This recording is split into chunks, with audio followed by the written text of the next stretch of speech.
On one pitch-black night, a panicked man drives deep into a remote forest on the outskirts of the city. After making sure no one is around, he opens the trunk and drags out a human body wrapped tightly in plastic. But as he pulls the body across the ground, the plastic accidentally tears open, revealing that the victim is a woman.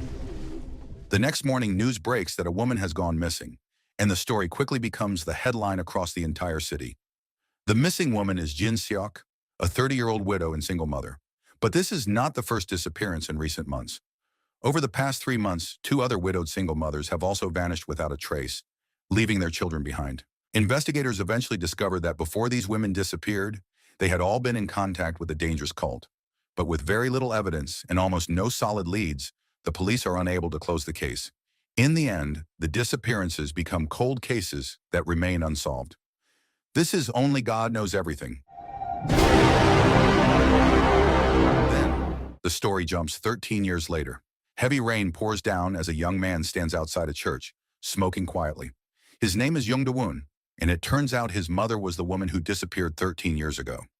Inside the church, 3 senior priests are debating who should be chosen as the next priest candidate. One of them supports Do-woon. His name is Peter. Peter is the man who raised Do-woon after his mother vanished. He explains that Do-woon is one of the top students, not only strong academically, but also calm, disciplined, and mature in the way he handles things. However, the bishop does not agree. To him, Do-woon's background is a problem, especially because his mother disappeared after being rumored to have joined a cult. Later, outside the church, Do-woon talks with Peter. Peter reassures him that he has nothing to fear and that the bishop will not cancel his ordination. Do-woon simply says he will do his best. For Do-woon, Peter is more than just a mentor. He has become like a father and even a mother in his life. Before the ordination, Peter gives Do-woon a small box containing a bracelet and a pen. Then the day finally arrives. Do-woon looks nervous as the names of the candidates are called one by one. When his name is announced, he steps forward.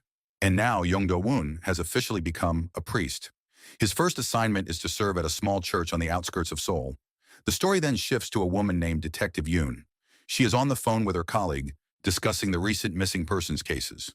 During the call, her colleague mentions rumors about a cult operating in their area, but Yoon does not take it too seriously and brushes it off. We then return to Young Do-woon. He is now serving at the church assigned to him. The building is modest, but it has a decent number of followers. On his very first day, a church member comes in for confession. Dressed neatly, Do-woon steps into the confessional, ready to listen.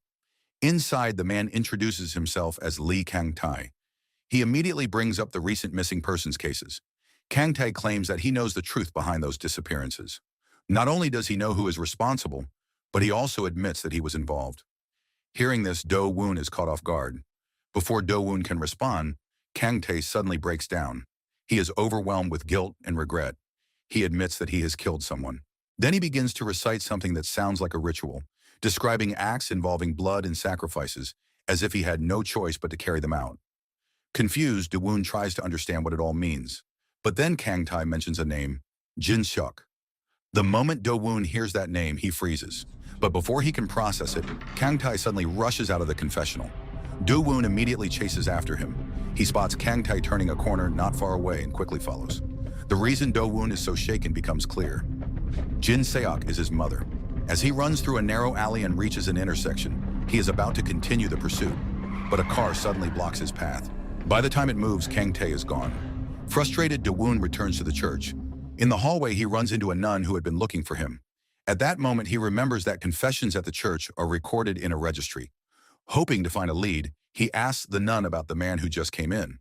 When he mentions the name Lee Kang-tae, the nun not only recognizes him, but also knows where he lives. The next morning, Do-woon gets on his bicycle and heads to Kang-tae's address. When Do-woon arrives at the apartment, he knocks on the door several times, but there is no response. He assumes Kang-tae is not home and plans to come back later. But just as he turns to leave, a loud noise suddenly comes from inside. Hearing that, Do-woon suspects Kang-tae might be avoiding him on purpose.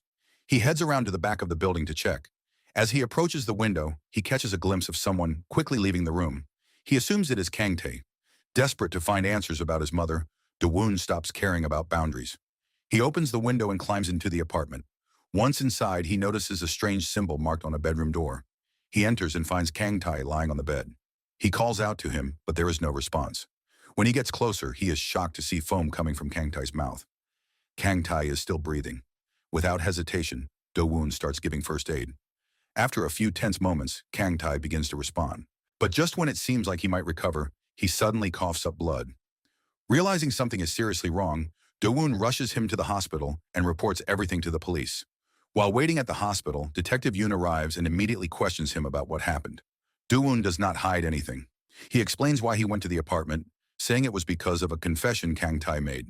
However, due to the rules of confidentiality, he cannot reveal the details of that confession. He also mentions that he saw someone else inside the apartment, suggesting there may have been an intruder. Not long after, Yoon's colleague brings in a woman. She is Kang-tae's younger sister, Lee Mira. Mira is deaf and unable to speak, but fortunately, Do-woon knows sign language and helps interpret for her. After the questioning ends, Mira gives Do-woon a meaningful look, as if she wants to tell him something more. That night, when Do-woon returns to the church, he finds a document placed on his desk. At first, he assumes it is related to church matters, but as he looks through it, he hears a door shut somewhere in the hallway. When he turns toward the sound, whoever was there is already gone. He quickly runs out and realizes it was Mira. Using the contact information she left behind, Do-woon manages to reach her. Through Mira, he finally learns the truth behind what happened to Kang-tae. She tells him that two people are responsible, Soo-min and Jun-ho. According to Mira, they are part of a cult that manipulates and deceives its followers. They do not just take money, they control people's minds and turn them into obedient puppets. Mira strongly believes that the attempt on Kang-tae's life is connected to that cult. After hearing Mira's explanation and reviewing the information left on his desk, Do-woon cannot stop thinking about his mother. A troubling question begins to form in his mind. What if her disappearance was also connected to the same cult? Determined to find answers, he decides to investigate the group Mira mentioned. The next morning, Detective Yoon visits the mother of a missing student named Daniel. The woman hands over her son's diary, written shortly before he disappeared. Inside, there is a message that suggests he did not want to be found. Yoon asks if Daniel had been in contact with anyone unusual before he went missing. The mother shows her a photo of a woman Daniel used to meet frequently. She also reveals that Daniel withdrew all the money from his bank account before disappearing. Desperate and running out of time due to her terminal illness, she pleads with Yoon to find her son. Before Yoon leaves, she is given a voice recorder that belonged to Daniel. On it, there is a symbol identical to the one found on Kang-tae's door. At one point, the woman asks Yoon about her personal life. Yoon briefly confirms that she is married and has a child. Elsewhere, Mira is at her brother's house organizing his belongings. She receives a message from Yoon saying that Kang-tae will be moved to a general ward once he stabilizes. As she continues folding clothes, she finds a small piece of paper with the name Gungwon Temple and the same strange symbol. Meanwhile, Yoon carefully examines the recorder. Instead of music, it contains anti-Christian propaganda. As she studies it, she notices the same symbol again. This immediately reminds her of Kang-tae's case, and she recalls seeing it at his apartment as well. Around the same time, a group of people are seen handing out religious flyers on the street. From inside a car, Do-woon and Mira observe them. Mira explains through sign language that one of the men distributing the flyers is Jun-ho, Soo-min's husband. She reveals that they do not just take people's money, they also take control of their minds and use them for their own purposes. Do-woon asks where they live. After getting the address from Mira, he heads there and finds that Soo-min runs a restaurant in a rural area. Inside, Soo-min greets him warmly and invites him to sit. She appears to be in her 40s, yet she still looks youthful and composed. Pretending to be a regular customer, Do-woon orders a bowl of kimchi stew. As Soo-min prepares the food, Jun-ho arrives, carrying supplies, and heads into the kitchen with her. Curious, Do-woon moves closer and overhears part of their interaction. What he sees next is disturbing. Soo-min treats her husband with complete disrespect, even physically abusing him. Yet Jun-ho shows no resistance. Instead, he kneels in front of her and accepts everything without protest. The strange scene confirms what Mira had told him. Not long after, Soo-min walks out of the room as if nothing had happened. But the moment she steps out, her phone starts ringing. The caller claims to be Jin Seok. Hearing that name, Soo-min suddenly looks shaken and quickly ends the call. Watching her reaction, Do-woon begins to feel that something is very off. The story then shifts to Detective Yoon. She is reviewing CCTV footage. In the recording, Soo-min is seen slapping Daniel. Strangely, instead of resisting, Daniel kneels in front of her. The behavior is unsettling, and Yoon cannot ignore how abnormal it looks. The next morning, while Do-woon is praying at the church, Yoon suddenly arrives and shows him the footage. It clearly captures Soo-min humiliating Daniel inside the restaurant. Toward the end of the video, Kang-tae approaches Soo-min and hands her something.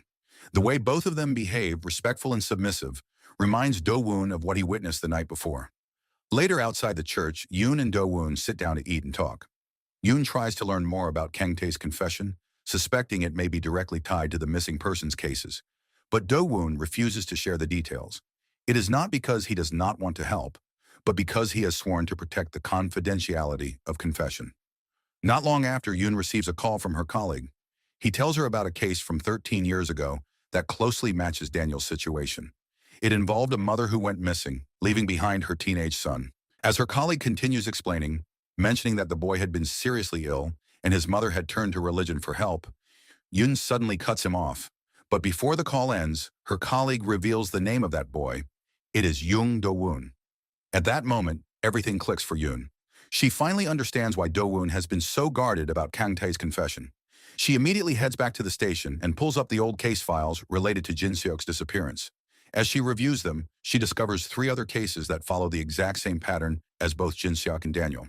While going through the evidence, she notices the same symbol again, the one found on Daniel's recorder and on Kang Tae's door. Determined to trace it, Yoon digs deeper and uncovers its origin. The symbol belongs to a cult known as the Power of God, and this group has been operating in Korea for over 20 years. In the next part of the story, Detective Yoon comes across a business card belonging to a shaman. She follows the address and arrives at what appears to be a temple. But this place feels different. The atmosphere is dim, filled with strange decorations that immediately make it feel unsettling. Inside, she meets a woman who explains that the place is actually used for fortune-telling.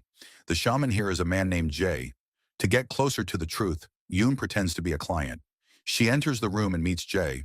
Almost immediately, he says something unsettling about her personal life, as if he knows things he should not. Then things take a sudden turn. Jae quickly realizes that Yoon is not an ordinary visitor, but a detective. Without hesitation, he attacks her. Once her cover is blown, Yoon reacts quickly, subdues him, and brings him in for questioning. At the station, Jae refuses to cooperate. Instead, he tries to provoke Yoon by bringing up a painful event from her past. Right in the middle of the interrogation, her colleague Jung-ho arrives with urgent news.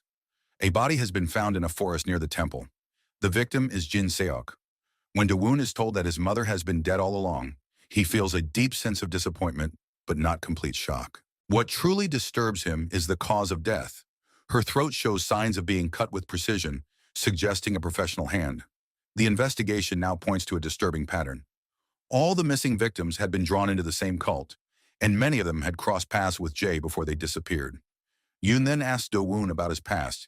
She wants to know if he had been seriously ill as a child or suffered from any major condition. Her question is based on a pattern she has noticed. Every victim had either a severe illness or a personal crisis before being pulled into the cult. Do-woon recalls that he was indeed gravely ill when he was young. Strangely, after his mother disappeared, his condition suddenly improved. At this point, Do-woon finally decides to share the contents of Kang Tae's confession with Yoon. With all the pieces coming together, they reach a conclusion. Suman is the leader of the cult, while Jun-ho, Kang Tae, and Daniel are followers who have been mentally controlled. Yoon then reveals another crucial detail. Before Jin Seok disappeared, she withdrew money from her account and met someone. That person was Peter. The truth slowly unfolds. 13 years ago, Peter had also been involved with the cult. He was the one who convinced Do-woon's mother to join. Eventually, Peter came to his senses and left the cult. He became a priest, hoping to atone for what he had done. From that moment on, he took responsibility for raising Do-woon. When Do-woon learns this, he is completely shattered. The man he trusted the most, the one he saw as both a father and a mother, turns out to be the very person who destroyed his life. The story then shifts back to Peter and Do-woon. After learning that Jin Seok's body has finally been found, Peter approaches Do-woon to express his condolences. But Do-woon responds with a cold and distant tone. The man he once trusted more than anyone now stands in front of him as a stranger. He confronts Peter, revealing everything he has learned about his mother and Kang Tae's confession. Peter is clearly shaken. The truth catches him off guard, and the tension between them quickly turns into a heated confrontation. For the past 13 years, Do-woon has been living without direction, carrying the weight of his mother's disappearance. Now, after uncovering the truth, he feels there is only one thing left to do. He decides to follow what he believes is his mother's will. The next day, Peter goes to Do-woon's room, only to find it empty. Instead, he finds a resignation letter. Inside the envelope, there is also the bracelet he once gave to Do-woon. Realizing what has happened, Peter is left alone with his guilt. He admits to himself that he deeply regrets everything he has done. At the same time, the police release Jay, hoping to use him as bait to uncover more leads. Dune tracks Jay down and meets him at the temple. He demands answers about his mother, but Jay claims he knows nothing. However, Jay quickly realizes that Dune is a priest, and that realization makes him feel threatened.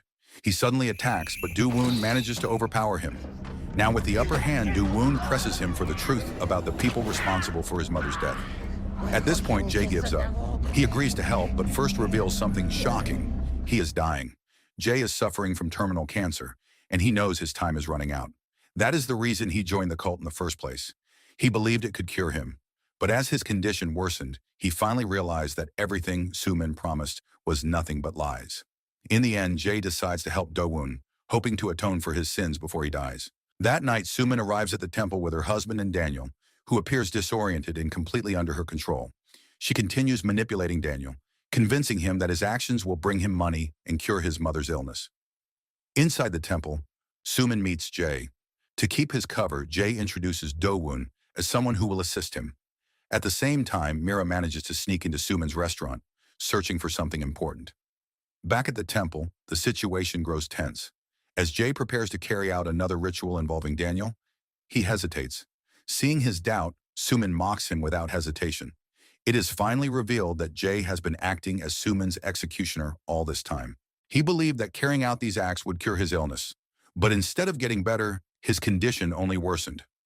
Now he fully realizes that everything Sumin promised was nothing but deception. In that moment, Jay exposes the truth. He reveals that Dune is Jinseok's son and makes it clear that Sumin is the one behind everything. Overcome with despair and guilt, Jay lashes out, almost as if he wants to be punished for what he has done. Then in a sudden and chaotic moment, lightning strikes and Jay collapses, dying on the spot. Amid the confusion, Dune comes to a painful realization.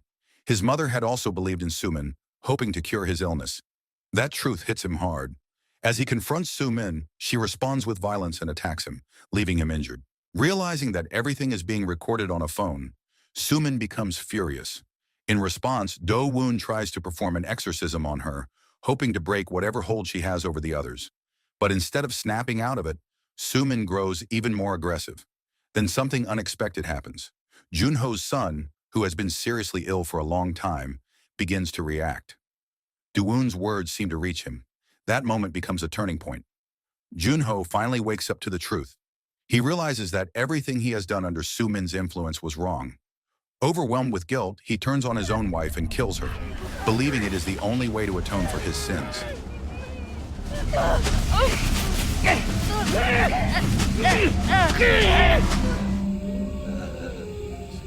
Elsewhere, Mira finds what she has been looking for.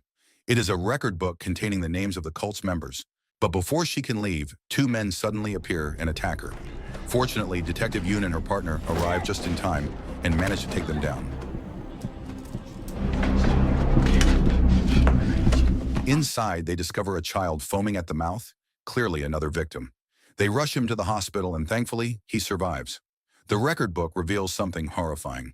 It contains hundreds of names, people who were drained of their wealth and then brutally killed. Many of their deaths were disguised as missing persons cases or suicides, and all the money taken from them was used by Sumin to fund her luxurious lifestyle and maintain her appearance. The story then returns to a scene that mirrors the opening. The man driving through the forest with a woman's body is finally revealed to be Junho. He is there to bury Sumin. After laying her to rest in the ground, Junho makes one final decision. He drinks poison and dies, ending his life as a form of atonement. After everything that has happened, Dune chooses to return to the church. There, he meets the bishop and admits that he has committed a grave sin. He is ready to accept whatever punishment comes his way. Instead, the bishop hands him a letter. It is from Peter. In the letter, Peter apologizes for everything and explains that he can no longer stay by Dune's side. He has chosen to leave the priesthood and live as an ordinary man, unable to carry the weight of his past any longer.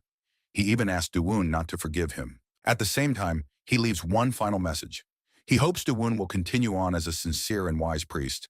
After reading the letter, Dune makes his decision. He will return to his role and continue serving the church. The next day, he leads the congregation in prayer. Among the people there is Detective Yoon, standing beside the child they managed to save. It is later revealed that the boy is the son of Su-min and Junho. In the final moments, the story shifts once more. Peter is seen again, this time surrounded by members of the cult inside a room that resembles a medical facility. Overwhelmed by guilt and unable to escape his past, he returns to the very place he once left behind. In the end, he chooses to take his own life, believing it is the only way to atone for everything he has done. And with that, the story comes to an end. So the moral of the story is maybe don't join a shady cult just because they promise free healing and life upgrades. It's basically the worst subscription plan ever.